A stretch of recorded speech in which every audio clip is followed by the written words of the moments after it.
SSC CHSL GK PYQ के इस video में हम लोग देखेंगे एसएससी सीएचएसएल 2022 में पूछे गए सभी इंडियन ज्योग्राफी एमसीक्यू। ये हमारा पार्ट 3 है। स्टार्ट करते हैं। अगर कोई डाउट क्वेरी है तो आप यहां जुड़ के आप मुझसे डायरेक्टली बात कर सकते हो। देखो, पहला जो एमसीक्यू है ये है कि आपको बताना है कि ये जो लेक है, आपको बताना है कि श्रीनगर की कौन सी लेक को श्रीनगर का ज्वेल, श्रीनगर का गहना कहते हैं। ऑप्शन यहाँ पे देखो दिया गया है। तो यहाँ पे जो करेक्ट आंसर होगा वो है डल झील। बहुत बार हम लोग डल लेक सुनते हैं ना, बहुत सारे टूरिस्ट भी वहां पे जाते हैं। ठीक है, डल लेक में जो बोट्स वगैरह, हाउस बोट्स वगैरह जो चलती है वो भी काफी फेमस है। तो डल लेक को जो है श्रीनगर का जो है क्या बोलते हैं, ज्वेल बोलते हैं। बाकी जो लेक के नाम देख लो, जैसे सोंगमो लेक, ये आपको सिक्किम में मिलेगा।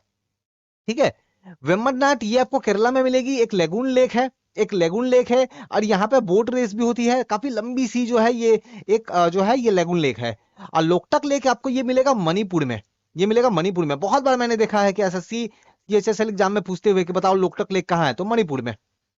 नेक्स्ट जो एमसीक्यू है देखो, विच of the following is Asia's largest fresh water oxbow lake. तो एशिया की सबसे बड़ी ऑक्सबो लेक, ऑक्सबो लेक मतलब जो गोखुर झील जो होती है, आप नदी को देखोगे ना, नदी ऐसे ऐसे करके बहती है ना, और एक टाइम में इतना ज्यादा ये मियंडरिंग करनी होती है। इसको ये जो हो रहा है ना, इसको बोलते हैं मियंडरिंग करना, विसर्प करना।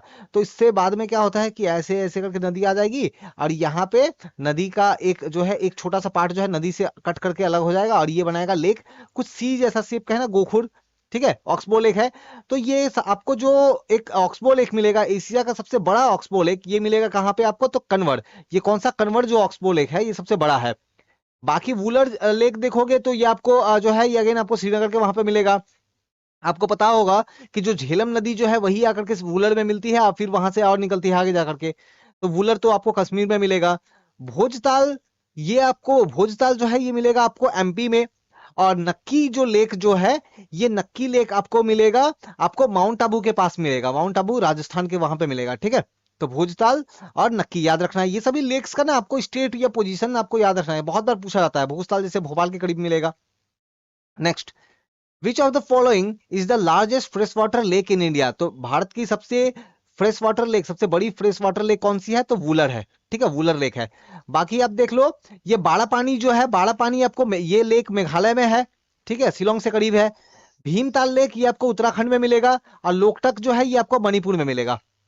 नेक्स्ट एमसीक्यू देख लेते हैं। Which among the following lake lies on the border of Andhra Pradesh Tamil Nadu. तो आंध्र प्रदेश और तमिलनाडु के एकदम बॉर्डर पे आप देखोगे ना, तो ये पुलिकट लेक मौजूद है। इस पुलिकट लेक का लगभग 96% आप जो है ना आंध्र प्रदेश में मिलेगा। बस 4% आपको जो है वो तमिलनाडु में मिलेगा।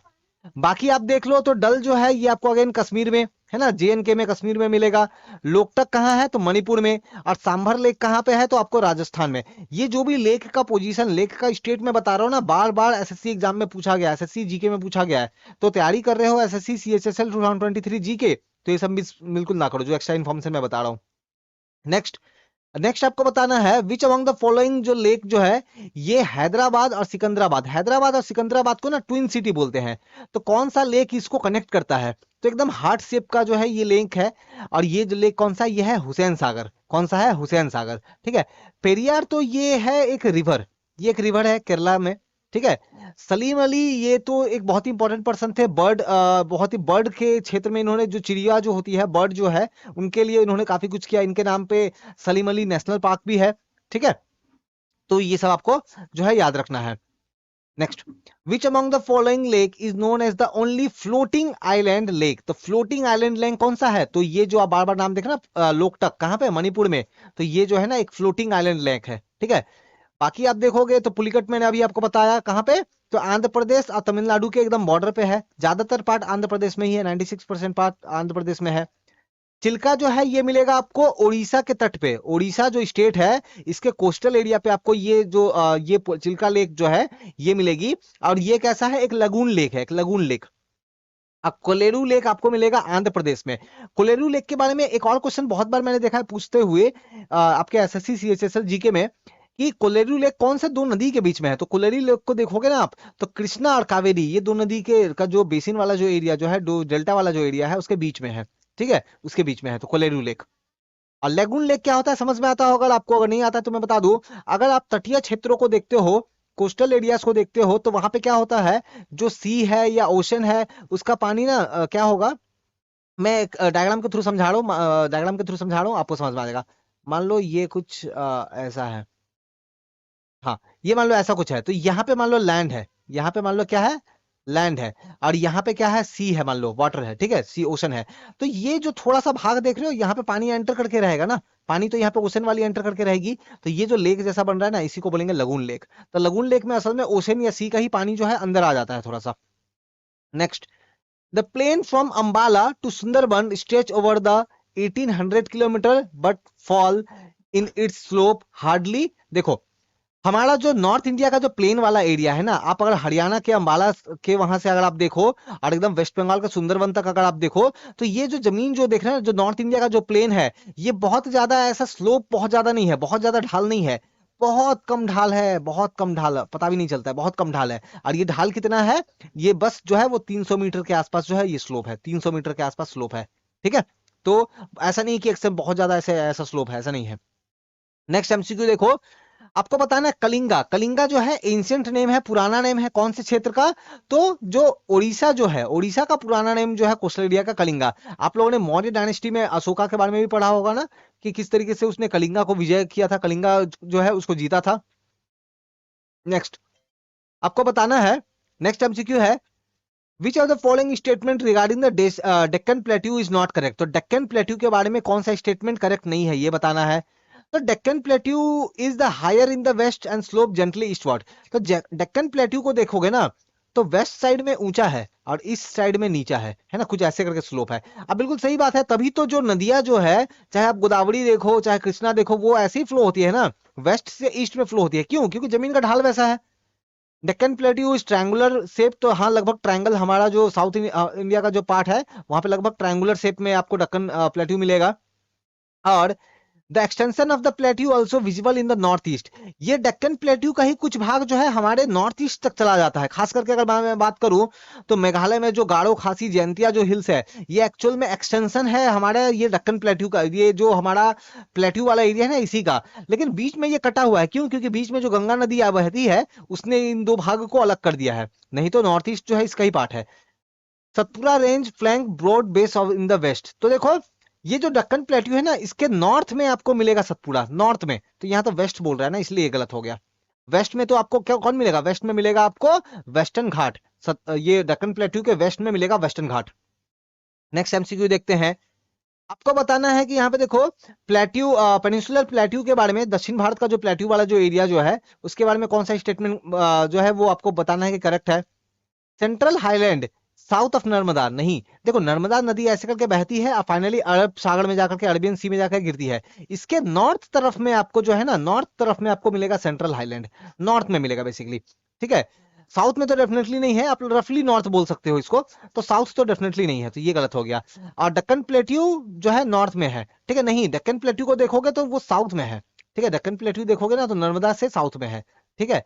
तो नर्मदा यहाँ पे है, उसके साउथ में दक्कन प्लेट्यू, और लगभग नॉर्थ बोल सकते हो, नॉर्थ में तो आपको जो है ये मिलेगा सेंट्रल हाईलैंड। तो दोनों गलत हो गए।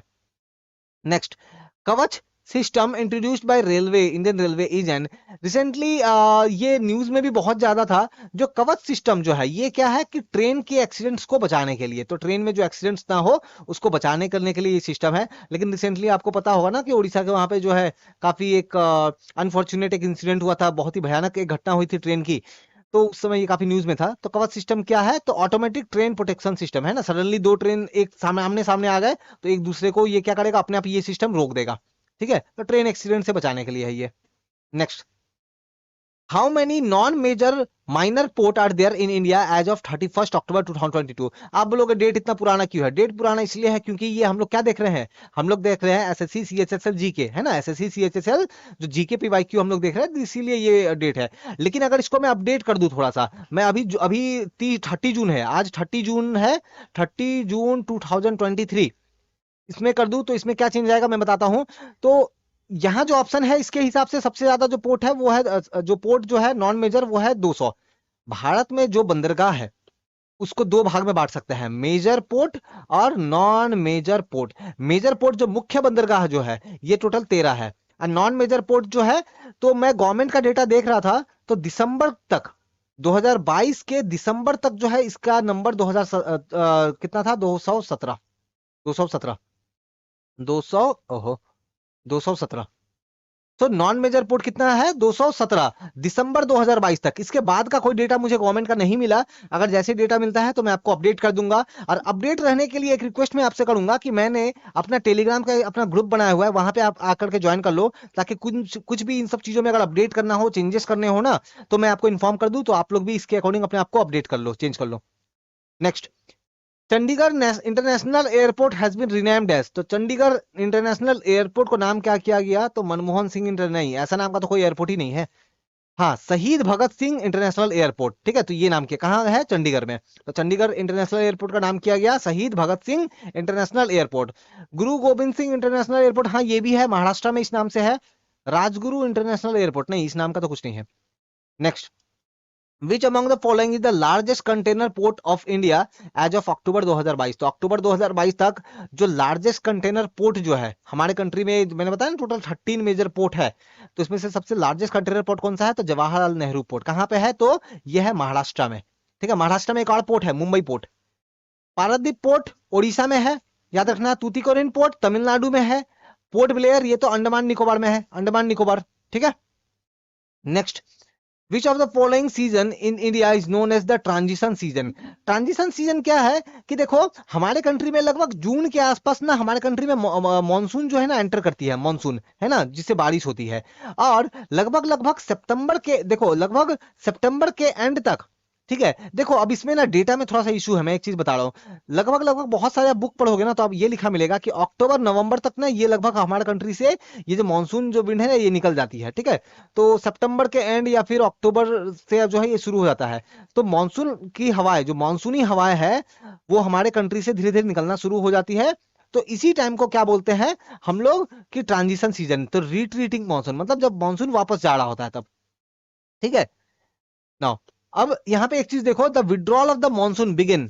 तो मानसून का रिटर्न होना कब शुरू होता है, तो देखो हमारे कंट्री में अगर आप देखोगे ना, हमारे कंट्री में मानसून जो है कुछ इस तरीके से एंटर करती है, मतलब साउथ वेस्ट डायरेक्शन से, ठीक है, साउथ वेस्ट डायरेक्शन से एंटर करती है, ठीक है। और फिर तो ये एंटर करती है लगभग जून के आसपास के टाइम में। एसएससी के इस पर्टिकुलर क्वेश्चन के हिसाब से ये लोग बोल रहे हैं कि सितंबर में निकलना स्टार्ट होता है, लेकिन बहुत सारे स्टैंडर्ड बुक्स में मैंने देखा है कि अक्टूबर नवंबर लिखा रहता है। पर ठीक है, एसएससी का मान के चलते हैं कि सितंबर से अगर मानसून विंड निकलना स्टार्ट होती है, तो वो डायरेक्शन कौन सा होता है, मानसून जब आता है तब तो ये साउथ और वेस्ट डायरेक्शन से आता है, कुछ ऐसे आता है मानसून, ठीक है, ऐसे आता है साउथ वेस्ट डायरेक्शन से। और जब रिटर्न होना होता है तो नॉर्थ वेस्ट एरिया से, हमारा ये जो नॉर्थ वेस्ट वाला एरिया जो है ना, यहां से निकलने लगता है ये, ठीक है। और इस समय धीरे धीरे हमारा अब देखोगे तो डायरेक्शन कुछ ऐसा होगा, मतलब नॉर्थ ईस्ट। तो याद रखना, बारिश के समय मानसून सीजन में साउथ वेस्ट मानसून होता है, साउथ वेस्ट मानसून जो बारिश कराती है। अब विंटर के टाइम, ठंड के समय में कौन सा होता है, तो नॉर्थ ईस्ट हवाएं चलती है, ठीक है, नॉर्थ ईस्ट डायरेक्शन से हवाएं चलती है, नॉर्थ ईस्ट मानसून चलता है, जो कि हमारे कंट्री में उतना ज्यादा बारिश नहीं करवाता है, कुछ एक एरिया को छोड़ के, जैसे तमिलनाडु वगैरह हो गया, ठीक है। Next, which of the following is not a permanent wind. अब परमानेंट विंड क्या है समझो, हमारा जैसे ये आप देखो 0 डिग्री इक्वेटर, इसके ऊपर आपको मिलेगा यहाँ पे 30-40, मान लो 30 डिग्री वाली लाइन है, नीचे भी 30 डिग्री वाली लाइन है। फिर ऊपर में मान लो आपको 60-70 वाली लाइन मिल जाएगी, नीचे भी आपको 60-70 वाली लाइन मिल जाएगी। और फिर वहां पे पोल है ना 90 डिग्री वाली नॉर्थ पोल, इधर भी 90 डिग्री वाली नॉर्थ पोल। तो होता क्या है, जो ईस्टर्लीज है ये ईस्टर्न हवाएं है, कुछ ऐसे चलती है। तो हमारा अगर पूरे पृथ्वी पे हवाएं कैसे चलती है उसका अगर मैं पैटर्न बनाऊं, तो ये कुछ ऐसा है। जैसे ये 30 डिग्री के आसपास से, 30 डिग्री या 40 डिग्री के आसपास से हवाएं जो है कुछ इस तरीके से चलती है। तो इसका डायरेक्शन अगर आप देखो, तो ये देखो ये कौन साइड से, ये ईस्ट साइड से आ रहा है ना, देखो ईस्ट साइड से आ रहा है, और वेस्ट की तरफ, इस तरफ ईस्ट हो गया, इस तरफ वेस्ट हो गया, तो ईस्ट की तरफ से आ रहा है। तो ये एक तरह की ईस्टर्लीज है। खास करके इसका एक स्पेसिफिक नाम है ट्रेड विंड। तो ये है ट्रेड विंड, ये जो हवाएं देख रहे हो ये वाली, ठीक है, देख रहे हो, और ये वाली ईस्ट डायरेक्शन से आ रहा है, ट्रेड विंड है, ठीक है। इसके बाद आप देखोगे तो जो 90 वाला जो हमारा जो 30 वाला जो एरिया जो है, ठीक है, 30 वाला जो एरिया जो है और 60, यहाँ पे हवाएं देखोगे तो कुछ इस तरीके से चलती है। इधर में भी 30 से 60 इस तरह से चलती है। तो इसका अगर डायरेक्शन आप देखो थोड़ा सा वेस्ट से ईस्ट की तरफ जा रहा है ना हवा, तो इसको क्या बोलते हैं, वेस्टर्ली। तो ईस्टर्ली समझ में आया, वेस्टर्ली समझ में आया। तो ये सभी ना परमानेंट हवाएं हैं जो परमानेंट हमारे पूरे पृथ्वी पे चलती रहती है। लेकिन ये जो लू जो है ये परमानेंट हवाएं नहीं है, अस्थायी पवन नहीं है। ये कब चलता है, ये तो गर्मी के मौसम में आप देखोगे, मई के महीने में या जून के महीने में आप देखोगे, अच्छा जून के स्टार्टिंग में या मई के महीने में आप देखोगे ये एकदम गर्म हवाएं चलती है, ठीक है, जिसके कारण बहुत सारे लोगों के डेथ भी हो जाते हैं ना लू लगने से, हम लोग बहुत बार बोलते हैं। तो काफी एक कैसी हवा है, काफी ड्राई हवा है, सूखी हुई हवा है, शुष्क हवा है, ठीक है, मॉइस्चर एकदम नहीं होता, काफी हॉट हवा है, गर्म हवा है। तो लू कैसी है, ड्राई और hot. Next, cotton require dash temperature. तो कॉटन अगर है ना कपास की खेती करनी है तो टेम्परेचर चाहिए कैसा, टेम्परेचर चाहिए हाई। और जो है टोटल 210 दिन ऐसे होने चाहिए जिस समय फ्रॉस्ट ना हो, ठीक है, फ्रॉस्ट ना हो, फ्रॉस्ट मतलब पाला, ठीक है। तो जब कॉटन का खेती करते हैं तो कॉटन की अच्छी खेती करने के लिए चाहिए क्या, क्या तो हाई टेम्परेचर चाहिए, और 210 दिन ऐसे दिन चाहिए जहां पे फ्रॉस्ट ना हो, पाला जो है ना गिरता हो। पाला कब होता है ना, जब ठंडी मौसम होती है तो उस समय जो है देखते हो ना बर्फ की पतली लेयर जमा हो जाती है, तो ये ना हो, ठीक है। वैसे कपास आप देखोगे हमारे कंट्री में महाराष्ट्र में, ठीक है, फिर गुजरात में काफी अच्छी खेती होती है। क्यों, यहाँ पे आपको याद रखना पड़ेगा कि ब्लैक सॉइल, काली मिट्टी मिलती है, काली मिट्टी कपास के लिए काफी अच्छी है।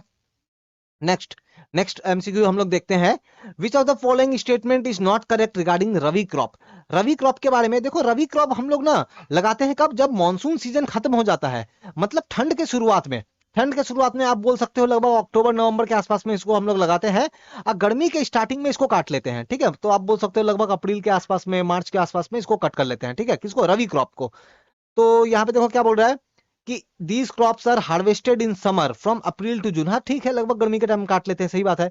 Some of the important rabi crop, wheat, barley, pea, gram, हाँ ये भी सही बात है। जो वीट वगैरह है, बार्ली, पी, ग्राम वगैरह जो है ना, ये रवि क्रॉप्स है। रवि क्रॉप को लगाते कब है, तो लगभग जैसे मैंने बताया ना कि ठंड के स्टार्टिंग में, तो अक्टूबर से लेकर दिसंबर के आसपास लगाते हैं, सही है। पहला वाला जो स्टेटमेंट आप देखो कि सदर्न साउथ वाले जो हमारी स्टेट्स है ना, हमारे कंट्री के साउथ में जो स्टेट्स है वो बहुत ज्यादा रवि क्रॉप मतलब वीट वगैरह प्रोडक्शन करते हैं, नहीं ऐसा बात नहीं है। अगर वीट प्रोडक्शन की बात करें ना तो खास करके आपको नाम याद रखो, पंजाब है, हरियाणा है, उत्तर प्रदेश का जो वेस्टर्न वाला पार्ट है, तो ये सब जो है काफी इंपॉर्टेंट है, ठीक है। नेक्स्ट, नासिक।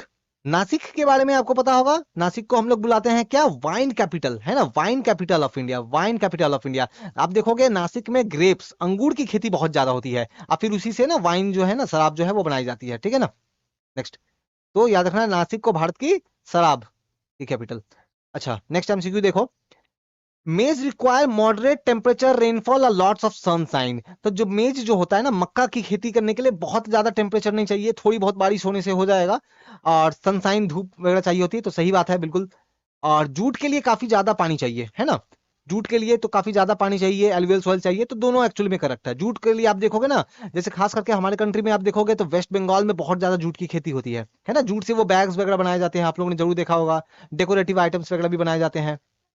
नेक्स्ट एमसीक्यू देखो, which type of seed played a important role in green revolution. देखो 1960s में जो 1960 का जो दशक जो था, उस टाइम हमारे यहाँ पे ना कुछ एक बहुत ही इंपॉर्टेंट शुरुआत हुई। शुरुआत ये था, वो था ग्रीन रेवोल्यूशन। हमारे कंट्री में जो है बहुत सारा अनाज का कमी था, इसको पूरा करने के लिए हमने ग्रीन रेवोल्यूशन स्टार्ट किया। ग्रीन रेवोल्यूशन आप देखोगे ना, खास करके पंजाब में, हरियाणा में और वेस्टर्न उत्तर प्रदेश में इसका इफेक्ट जो है ना बहुत ज्यादा नजर आया। तो ये भी बहुत बार एसएससी सीएचएसएल जीके में पूछा जाता है कि बताओ ग्रीन रेवोल्यूशन का सबसे ज्यादा हमें जो है ना प्रभाव कहां देखने को मिलता है, तो पंजाब में, हरियाणा में और उत्तर प्रदेश के पश्चिमी क्षेत्र में। ग्रीन रेवोल्यूशन में हमने ये ग्रीन रेवोल्यूशन से एक बहुत इंपॉर्टेंट पर्सन जुड़े हुए, उनका नाम याद रखो, M S M S Swaminathan, नाम याद रखो, एम एस स्वामीनाथन। तो अगर ये पूछा जाए कि ग्रीन रेवोल्यूशन का जनक कौन है ना, किसने लेके आया ग्रीन रेवोल्यूशन, तो एम एस स्वामीनाथन। तो इस ग्रीन रेवोल्यूशन में हम लोग यूज करते थे HYV seed, high yielding variety, तो ऑप्शन ए हो जाएगा, ठीक है। नेक्स्ट एमसीक्यू देखो, which among the following is not a crop as classified in India. तो यहाँ पे आप देखोगे हमारे कंट्री में, देखो लगभग अक्टूबर नवंबर के आसपास में हम लोग एक क्रॉप लगाते हैं, और उसको हम लोग अप्रैल के आसपास में उसको कट कर लेते हैं। ये कौन सा है, ये है रबी क्रॉप, है ना। उसके बाद आप देखोगे कि लगभग अप्रैल के आसपास में क्रॉप लगाएंगे, और उसको जून के आसपास में जो काट लेंगे, मतलब बेसिकली गर्मी के टाइम में, समर सीजन में, तो बोल सकते हो ना समर सीजन में। तो ये कौन सा हो जाता है, तो ये हो जाता है जायद, ठीक है, जायद। और ये रवि वाला कौन सा हो गया, विंटर का टाइम हो गया। अब फिर आप देखोगे कि जून के आसपास में हम लोग क्रॉप लगाएंगे और अक्टूबर के आसपास में हम लोग काट लेंगे, ये कौन सा हो गया, तो ये हो गया खरीफ, है ना। तो खास करके बारिश के सीजन में, मानसून सीजन में हम लोग ये लगाते हैं खरीफ। तो ये 3 होता है, ठीक है, खरीफ। निशा नाम का ऐसा कुछ जो है ना क्रॉप का हमारा ऐसा कुछ नहीं है, ठीक है। नेक्स्ट एमसीक्यू देखो, देखो वीडियो पसंद आ रहा हो तो लाइक कमेंट और शेयर करो, है ना। और जैसे मैंने बताया, डाउट क्वारी हो तो डायरेक्टली आप कमेंट करके, आप जो है डायरेक्टली आप कमेंट करके पूछो, या फिर मैंने लिंक्स वगैरह शेयर किया है, आप जुड़ के वहां मुझसे बात कर सकते हो। नेक्स्ट देखो, when are the kharif crop harvested, मैंने जस्ट अभी बताया ना, तो खरीफ क्रॉप वो जो मानसून सीजन में लगाने वाले जो क्रॉप्स जो होते हैं, जो जून के आसपास लगाते हैं, उनको क्या करेंगे, जो मानसून सीजन का एंड होते होते तक, या फिर आप बोल सकते हो जो विंटर के स्टार्ट होने से पहले उसको काट लेते हैं। तो लगभग कौन सा टाइम होगा, लगभग सितंबर अक्टूबर में उसको काट लेते हैं, ठीक है।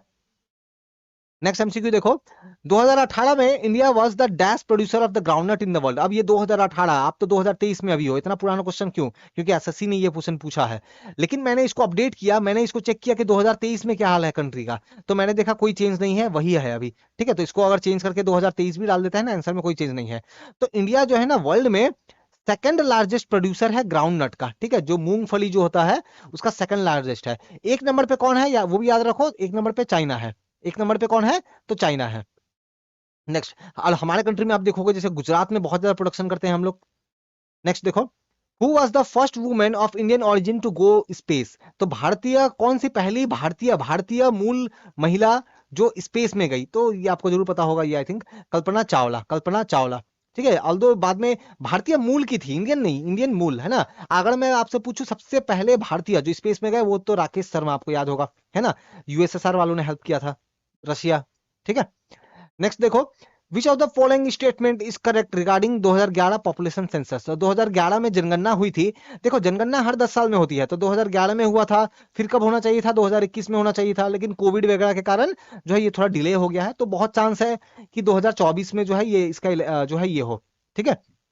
तो 2011 की जनगणना के हिसाब से हमारे कंट्री में जो लिटरेसी रेट जो है, जो साक्षरता दर जो है, वो 78% है, नहीं 78% नहीं, लगभग 74% के आसपास था, 74। Sex ratio is defined as the number of male per 1000 female in the population, नहीं ये भी गलत है, ठीक है। सेक्स रेशियो मतलब क्या है, प्रत्येक 1000 मेल पे फीमेल कितनी है, फीमेल कितनी है, ठीक है। तो 1000 पुरुषों पे फीमेल कितनी है वो होता है, यहाँ तो उल्टा लिखा है ना कि 1000 फीमेल पे मेल कितना है, ये गलत हो गया। केरला का सेक्स रेशियो 1046, 1046 नहीं 1084 है ना, तो ये भी गलत हो गया, ठीक है। और तो यहाँ पे बच गया कौन सा, यही बच गया, तो ऑफकोर्स यही करेक्ट होगा कि कोई भी पर्सन जिसका उम्र जो है 7 साल हो चुका है, जो कि लिख सकता है, पढ़ सकता है, तो उसको है ना हम लोग साक्षर मानेंगे, लिटरेट मानेंगे, ठीक है। Next, what is the approximate literacy rate of India 2011 के हिसाब से। तो 2011 के हिसाब से मैंने बताया ना 74 के आसपास है, तो कौन सा होगा यहाँ पे, ऑप्शन 3, 74.04। नेक्स्ट एमसीक्यू देखो, विच of the following statement is correct. India में डेथ रेट की बात करें, मृत्यु दर की बात करें, तो 2011 में 7.2 के आसपास था पर 1000 पे, ठीक है। तो बिल्कुल ये जो है ये करेक्ट है। लाइफ एक्सपेक्टेंसी, एक इंडियन आदमी औसत रूप से ऑन एन एवरेज कितना जीता है, उसकी लाइफ कितनी लंबी होती है, तो 72.6 2012 में था, ऐसा था क्या, नहीं। 2011 में 2011 में ये था अप्रोक्स 67.4 ईयर के आसपास था, मतलब ऑन एवरेज औसत तौर पे अगर हम लोग बात करें तो 2011 में एक इंडियन आदमी 67.4 साल जो है वो जीता था। आज के अगर 2000 जो लेटेस्ट डेटा मैंने जो चेक किया वो 2020 का मुझे मिला, तो 2020 में ये बढ़ करके लगभग 70 ईयर हो गया है, 70 ईयर। लेकिन हमारे कंपेयर में अगर आप चाइनीज वगैरह को देखो ना, चाइना को या अमेरिका को, तो वो लोग 77 78 ईयर जो है वो जी रहे हैं, तो हमसे ज्यादा उनकी जो है लाइफ है, लंबी है। Next, what is the sex ratio of India as per 2011 census. तो इंडिया का 2011 सेंसस के हिसाब से सेक्स रेशियो की बात करें तो कितना था, तो 943, 943। हाईएस्ट कौन से स्टेट का, तो केरला, ठीक है, 1084। और सबसे लो किसका, तो वो हरियाणा, हरियाणा का सबसे लो था, ठीक है, याद रखना। और ये तो हमारे पूरे कंट्री का हो गया 943। Next, which Indian city is known as queen of Deccan. तो क्वीन ऑफ डक्कन किसको बुलाते हैं, तो पुणे को बुलाते हैं, queen of Deccan. Next MCQ देखते हैं, सूरत को फिर क्या बुलाते हैं, तो सूरत को हम लोग, सूरत में ना डायमंड इंडस्ट्री बड़ा फेमस है, तो सूरत को हम लोग बुलाते हैं डायमंड सिटी, ठीक है। अच्छा बाकी सबका आपको पता है क्या, पिंक सिटी या सिटी ऑफ लेक्स किनको बुलाते हैं, इन दोनों का कम से कम इन दोनों का तो नाम पता होना चाहिए आपको, ठीक है। पिंक सिटी और सिटी ऑफ लेक पता है तो बताओ कमेंट करके, ठीक है, कमेंट करके बताओ। नेक्स्ट, इंडिया का पहला ओपन रॉक म्यूजियम जो है कौन से स्टेट में खोला गया, तो पहला ओपन रॉक म्यूजियम, तो बेसिकली म्यूजियम जहाँ पे पत्थर के बने हुए कुछ कुछ सामान बना के रखे रहेंगे। तो ये जो है ये कहाँ, हैदराबाद में। देखो इस तरीके की जो जीके की क्वेश्चंस है ना, यहाँ पे आपको स्टैटिक जीके का क्वेश्चन जो है, आपको बस यहाँ पे क्या करना है, बस याद रख लेना है, बस कुछ और कुछ एक्स्ट्रा इन्फॉर्मेशन है नहीं, तो इसलिए मैं बता भी नहीं रहा हूँ, और पूछा भी नहीं जाता है। Next, which of the following state has Maharshi Valmiki scheduled tribal development corporation limited. तो ये जो कॉर्पोरेशन जो है ना, तो ये आपको कहाँ मिलेगा, तो ये मिलेगा आपको कर्नाटका में। नेक्स्ट, तो यहाँ पे ये एंड होता है। तो अगेन जैसे मैंने बताया कि आप मुझसे फेसबुक, इंस्टाग्राम, टेलीग्राम पे जुड़ सकते हो। मेरी पर्सनल आईडी टेलीग्राम के है, वहां पे भी आप मुझसे बात कर सकते हो। मेरी कुछ और चैनल्स है, जैसे class of side current affair, यहाँ मैं करंट अफेयर डिस्कस करता हूँ। इसके अलावा हमारा जो जनरल नॉलेज प्रिपरेशन के लिए एक चैनल है, क्लास ऑफ साइड स्टडी, आप चेक कर सकते हो। तो आई होप आपको वीडियो पसंद आया होगा। हमारा ये एसएससी सीएचएसएल जीके पीवाईक्यू का ये पार्ट 3 हमारा था। तो हमने क्या कर लिया, हमने आपके एसएससी सीएचएसएल 2023 2022 में पूछे गए सभी इंडियन ज्योग्राफी एमसीक्यू हमने कवर कर लिए। अब नेक्स्ट मैं कोई और बेसिकली आर्ट एंड कल्चर का बाकी है, आर्ट एंड कल्चर का मैं एमसीक्यू लेके आऊंगा। Thank you.